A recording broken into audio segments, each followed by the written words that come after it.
Pope Francis is now the first pope to ever attend the G7 summit.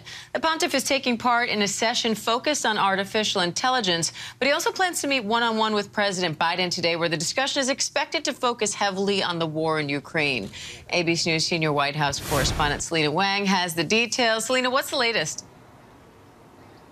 Hey, Diane. Yeah, well, Pope Francis is the first pope ever to attend a G7 summit. The president will be meeting with Pope Francis later today, and they'll be focused on the wars in Ukraine, Gaza, but also on artificial intelligence. The pope has been very outspoken about the dangers of AI. He's called for an international treaty to set guardrails to protect against the risks posed by AI. He says it poses a grave risk to democracies and could lead to a technological dictatorship. Now, President Biden, he's a practicing Catholic. He has a warm relationship with the Pope. They last met in 2021. So this is going to be another critical chance for them to talk about global issues and this emerging technology, Diane. And Selena, the president also has been focusing very heavily on Ukraine during this trip. He's expected to discuss that with the Pope, of course.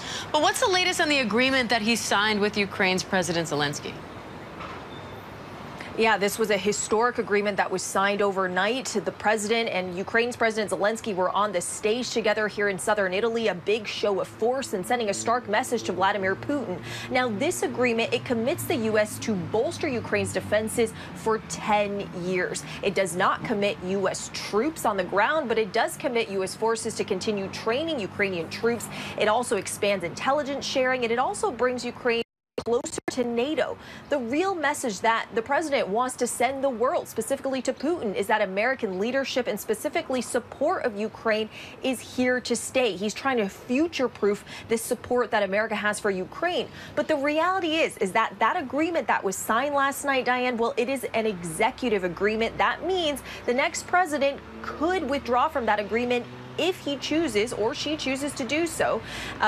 Trump, he's been unclear about whether or not he would continue support for Ukraine. The possibility of a Trump presidency, it does loom over this entire summit. And during his remarks yesterday, Zelensky said the big question is how long this unity will last. Diane? All right, ABC News senior White House correspondent Selena Wang, thank you.